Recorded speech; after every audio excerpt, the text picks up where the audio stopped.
Hi friends, इस मनीष और Nifty की इस वीकली एनालिसिस में आप सबका स्वागत है। तो फ्रेंड्स, स्टार्ट करते हैं मंथली चार्ट से। और आजकल मैं डेली इंट्राडे की वीडियोस नहीं बना पा रहा हूँ, बट जो मैं आप लोगों को एक्सप्लेन करता हूँ कि किस तरीके से हमने लास्ट ट्रेड लिया, तो वही सेम फंडा इंट्राडे में एप्लीकेबल होता है। ठीक है, राइट। तो फ्रेंड्स, अभी मंथली चार्ट के ऊपर पहले सबसे पहले कंसंट्रेट करते हैं। मैं बहुत समय से यही बोलता चला आ रहा हूँ, ये कुछ एक इस तरीके का पैटर्न बन रहा है कि ये जो दिसंबर में एक बड़ी कैंडल बनी थी ना निफ्टी में मंथली चार्ट पे, उसके बाद कंटिन्यूस डोजी बन रही है। तो जो लोग मंथली चार्ट देख रहे हैं ना, they are very confuse. They are thinking कि बस अब रिवर्सल आया विच इज नॉट कमिंग। ठीक है, राइट। अभी भी आप देखिए ना, प्रीवियस मंथ का जो हाई है, राइट, ये एक 22,800 के आसपास तक का, उसे क्रॉस करने में थोड़ा सा दिक्कत क्रिएट कर रहा है। रीज़न माइट बी कि भाई इलेक्शंस हैं, तो मार्केट थोड़ा सा कॉशियस अप्रोच दिखा रही है यहाँ से। ठीक है, राइट फ्रेंड्स। और 2024 में हर कोई एक्सपेक्ट कर रहा है जी ये शनि का साल है, कुछ भी हो सकता है, तो थोड़ा सा पब्लिक कॉशियस है, ये कैंडल्स के अंदर दिख रहा है। ठीक, अब हम लोग वीकली चार्ट की तरफ मूव करते हैं। वीकली पे समझते हैं क्या हमें समझ में आ रहा है, जिससे हम कुछ समझ सकें नेक्स्ट वीक के लिए कि क्या हो सकता है। लेकिन वीकली से भी फ्रेंड्स हम केवल ट्रेंड ही कॉप कर सकते हैं। ठीक है, अब आप वीकली चार्ट पे आके देख रहे हो, वीकली चार्ट पे भी एक 22,500 के ऊपर वीकली क्लोजिंग इंपॉर्टेंट थी। एक बार आके 22,513 पे क्लोज हुआ, एक बार 22,520 पे क्लोज हुआ, लेकिन फिर वो नीचे आ गया। ठीक है, और अभी भी वो 22,500 के आसपास ही है। ठीक, वो रेजिस्टेंस फेस कहाँ से कर रहा है? वो रेजिस्टेंस फेस कर रहा है 22,600 के आसपास से। 22,800 भी गया लेकिन टिका नहीं, फिर 22,800 गया, टिका नहीं। तो ये जो सारा जोन है, ये परेशान करने वाला जोन हो रहा है और 22,500 के आसपास बाजार घूम रहा है। बाजार सपोर्ट कहाँ बना रहा है? पहले तो बाजार 21,800 तक आ गया था, फिर अब धीरे धीरे फिर से ऊपर जाने की कोशिश कर रहा है। 22,200, 22,350 का ये वीकली लो है। ठीक है, तो ये दिखा रहा है फ्रेंड्स क्लियर कट, जो हमने मंथली चार्ट पे भी बोला था कि भाई एक रेंज चल रही है, रेंज बनी हुई है। तो इसमें जो ट्रेंड लाइन ब्रेकडाउन हुआ, दिस हैज नो सिग्निफिकेंस। ठीक है, ये चलता रहता है। जब बाजार साइडवेज होता है तो वो ट्रेंड लाइन कैसे फॉलो करेगा? ट्रेंड लाइन का मतलब क्या होता है? ट्रेंड लाइन का मतलब ये होता है कि जब बाजार ट्रेंडिंग हो तब वो फॉलो करता है। जब बाजार आउट ऑफ ट्रेंड हो जाता है तो ट्रेंड लाइन को फॉलो नहीं करता। जब फिर से ट्रेंड चल पड़ता है तो हमें ट्रेंड लाइन एडजस्ट करनी पड़ती है। This is how we make the trend line. ठीक, तो ये ट्रेंड लाइन नहीं फॉलो कर रहा, मीन्स वो साइडवेज है, ना कि बियरिश। ठीक है, अब हम लोग वीकली चार्ट से डेली चार्ट की तरफ आगे बढ़ते हैं। कुछ समझ आए हमारे को कि क्या रिवर्सल आना है, क्या आना है। तो एक रेजिस्टेंस जोन हमने ऊपर ड्रॉ कर लिया। ठीक है, ये जो दूर से ट्रेंड लाइन चलती आ रेजिस्टेंस लाइन चलती आ रही है, मैं उसको एडजस्ट करता रहता हूँ।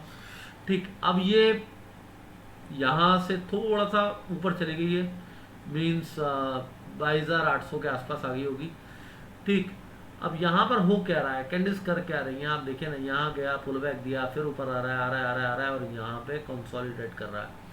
ये जो लास्ट कैंडल है, ये लास्ट कैंडल ने ये बताया कि भाई ये जो ब्रेकआउट मिला था हमारे को 22,500 के लेवल से, फिर से उससे नीचे आके क्लोज हो गया।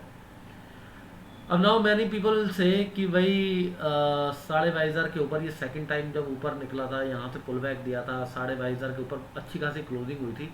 अब ये नीचे आया है तो that mean return become weak. ठीक है, मैं लेकिन हमने जब मंथली चार्ट को देखा, वीकली चार्ट को देखा, हमें क्या समझ में आ रहा है? ये ट्रेंड ही नहीं है, इट्स आउट ऑफ ट्रेंड। तो फिर ये कौन से सपोर्ट रेजिस्टेंस को, आपके ब्रेकआउट को रिस्पेक्ट करेगा? ये ब्रेकआउट के लेवल को रिस्पेक्ट नहीं करेगा, ये सपोर्ट को रिस्पेक्ट करेगा। जब भी मार्केट साइडवेज हो जाती है, वो ब्रेकआउट को रिस्पेक्ट नहीं करती है, सपोर्ट को रिस्पेक्ट करती है। सपोर्ट पे बाइंग आती है, ब्रेकआउट वाले लेवल को ब्रेक कर देती है। That has exactly happened. ठीक, तो इसका कोई सिग्निफिकेंस हुआ? बिल्कुल हुआ। क्या? साइडवेज। ठीक है, चलिए अब डेली पे दिख रहा है साइडवेज है, डिस्कस हो गया हमारा कि साइडवेज मार्केट है। ओवरली पे आते हैं। ओवरली पे हमें दिख रहा है, आप लोगों को मैं थोड़ा और क्लियरली दिखा दूं, एक ये चैनल से बना हुआ है, चैनल। ठीक, अब इस पे क्या हो रहा है? प्राइस धीरे धीरे धीरे धीरे धीरे धीरे आगे बढ़ रहा था, यहाँ थोड़ा सा उसने ज़्यादा पुल बैक दे दिया, एक डबल बॉटम सा इधर बनाया, और फिर ये इसलिए जाके जहाँ डबल टॉप बन रहा था वहाँ से जाके भी इसने पुल बैक दिया। क्यों दिया? जब डबल बॉटम बनाया, डबल टॉप से जाके पुल बैक भी दिया। तो ये क्या सिग्नल बता रहा है? मार्केट बड़े टाइम फ्रेम पे साइडवेज दिख रही होगी, हमें दिख रही है, ठीक है, राइट। क्या इसका सिग्निफिकेंस ये है कि बाजार ऊपर नहीं जा सकता, मतलब केवल सैलून राइज होगा? नहीं, कह नहीं सकते।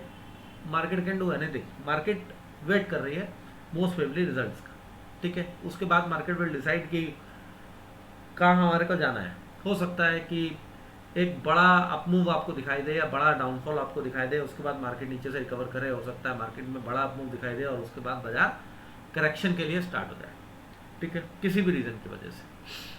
लेकिन ये साइडवेज क्लियर कट हमारे देश के इलेक्शंस को ही दिखा रहा है, इसके अलावा कुछ नहीं है इसके अंदर, ठीक।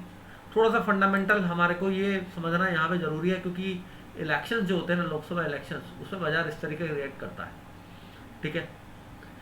अब हमें नेक्स्ट वीक ट्रेड कैसे करना है ये समझने की कोशिश करें, लेवल्स डिस्कस करें।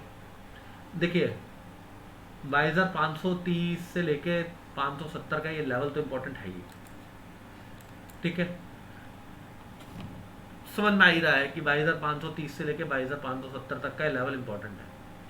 ये जोन निकलेगा तो बाजार नेक्स्ट वीक क्या करेगा? 22700 को टेस्ट करने की कोशिश करेगा। 700 के ऊपर अगर निकलता है, यानी 720 के ऊपर ही निकल जाए, 20 एक पॉइंट इंतजार कीजिएगा, 720, 730, ये जो 0.236 है, जैसे ही इसको क्रॉस करेगा बाजार लगाएगा 22780, 22850, 22940। इस बार 23,000 के आसपास जाने की कोशिश करेगा।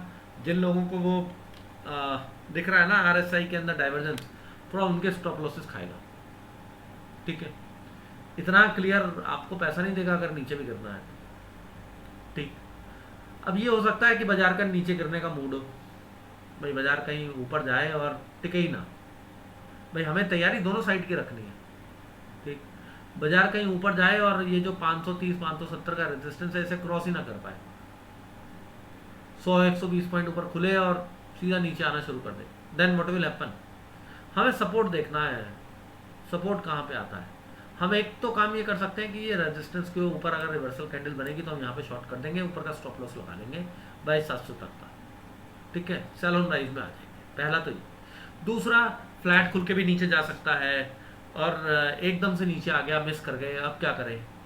तो हमें फिर सपोर्ट तक का वेट करना पड़ेगा। 22,380 के आसपास तक का सपोर्ट बनता है हमारा, ठीक है, यहाँ तक का एक सपोर्ट बनता है। 22,380 तक का सपोर्ट टूटेगा तो फिर 22,220 और 22,140 का टारगेट बनेगा। 22,140 पे ये जो राइजिंग ट्रेंड लाइन है उसके नीचे ब्रेक होगी, फिर वो 22,140 से नीचे अगर टिक गया तो फिर 21,880 अगेन पॉसिबल है, ठीक है, राइट। भाई फिर बियर्स थोड़ा अपना पीठ थपथपा लेंगे कि देखो हमने बोला था ना, जो बुल बुल कर रहे थे तब की लग गई, ठीक। तो हमें क्या करना है ऐसी सिचुएशन में? बियर्स के साथ चलना है, ठीक है। यहाँ ऊपर रेजिस्टेंस फेस करेगा, बियर्स के साथ चलेंगे, सपोर्ट ब्रेक करेगा, बियर्स के साथ चलेंगे, ऊपर निकलेगा, बुल्स के साथ चलेंगे। साइडवेज मार्केट है ना फ्रेंड्स, हमें उसी हिसाब से एक्ट करना है और प्रॉफिट भी बुक करना है। 22,570 के 22,700 पे प्रॉफिट बुक कर लेना है, 20 एक पॉइंट ऊपर टिका तो फिर ऊपर के लिए भी खेलना है। नीचे में भी हमें 22,220 22,140 पे प्रॉफिट बुक कर लेना है, उसके नीचे चलेगा तो फिर 21,880 के लिए खेलना है। मार्केट जहाँ जाएगा वहाँ पे हमें उस हिसाब से ट्रेड करना है, ठीक है।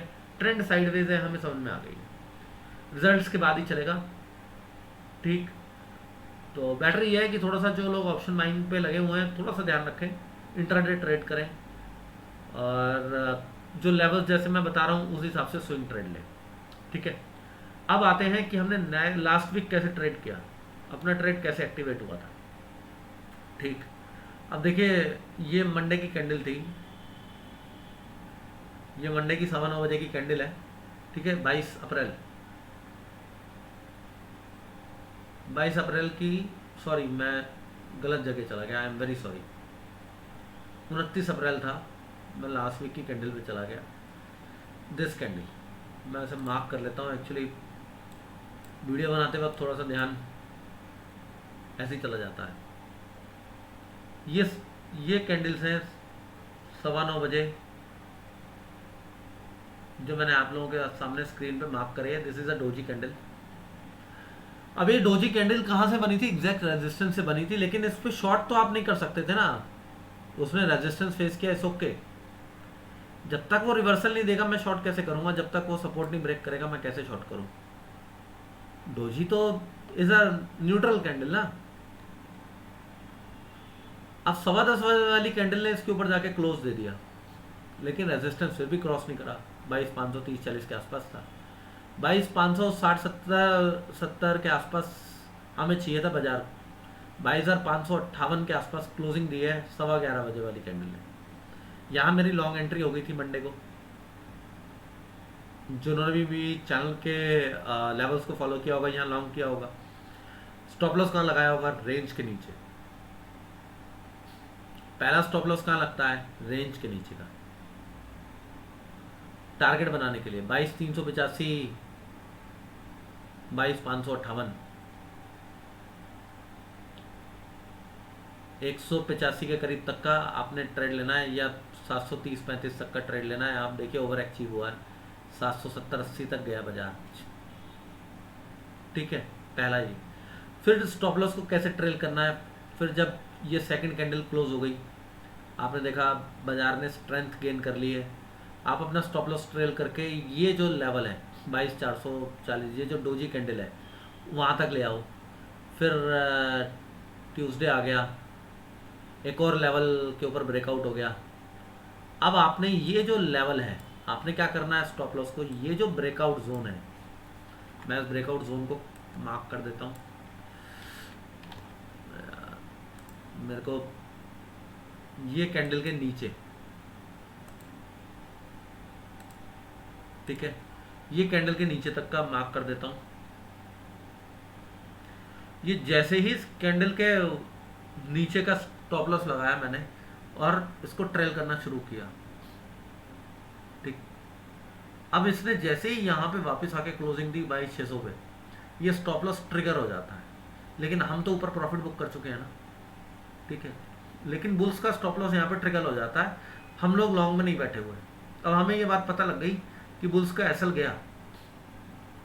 अब हमें ओवरली क्लोजिंग 22,780 के ऊपर चाहिए, गया या 790 के ऊपर भी गया, लेकिन 780 के ऊपर क्लोजिंग चाहिए। और ट्यूसडे को मैं शॉर्ट मारता हूँ 22,600 पे।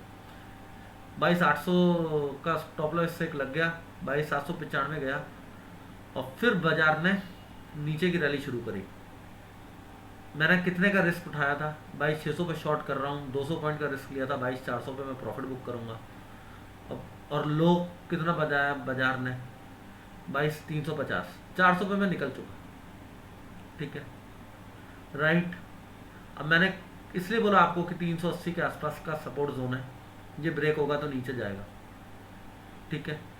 ऊपर जब निकलता है तो 530 से 570 का मैंने जोन आप लोगों को बताया, ठीक। उसके ऊपर निकल जाता है तो वेल एंड गुड। या फिर कोई बड़ा गैप अप खुल जाता है। अब एक और चीज़, जो मैंने 630 वाली जो लाइन ड्रॉ करी है, ये मैं बताना चाह रहा हूँ। ये मैं लेवल्स में मेंशन नहीं करता हूँ, लेकिन मैं आपको वीडियो में बता रहा हूँ। कोई बहुत बड़ा गैप अप खुल गया, 170-80 पॉइंट एकदम से भाग गया, तो 630 विल बी रेजिस्टेंस। यहाँ से बाजार नीचे की तरफ आएगा, क्योंकि ये लेवल लास्ट वीक ब्रेक हुआ था, तब नीचे सेलिंग आई थी। तो यहाँ पे जो फंसे हुए होंगे वो भाग जाएंगे कि आप फंस गए थे, अब निकलो। यहाँ से सेलिंग आएगी जरूर, ठीक है। ये रेजिस्टेंस भी है, अंडरस्टूड कि क्यों है रेजिस्टेंस। चीज़ों को समझने की कोशिश करो फ्रेंड्स, कि कौन सा सपोर्ट है, कौन सा रेजिस्टेंस है, क्यों है, ठीक है। चलिए, वीडियो ज़्यादा लंबी हो रही है, thank you for watching. Channel subscribe नहीं किया हो, वीकली के एनालिसिस, इतनी अच्छी एनालिसिस आपको देखनी हो, समझना हो कि किस तरीके से ट्रेड करना है, तो चैनल को सब्सक्राइब कर दीजिए। इंट्राडे की वीडियोस आजकल नहीं बन रही है, I am again saying, I will try again. जब होगा मैं आप लोगों को अपडेट कर दूंगा, ठीक है। और ये लेवल्स मैं सारे सोशल मीडिया ऐप्स पे डाल दूंगा। तो thank you very much friends for following.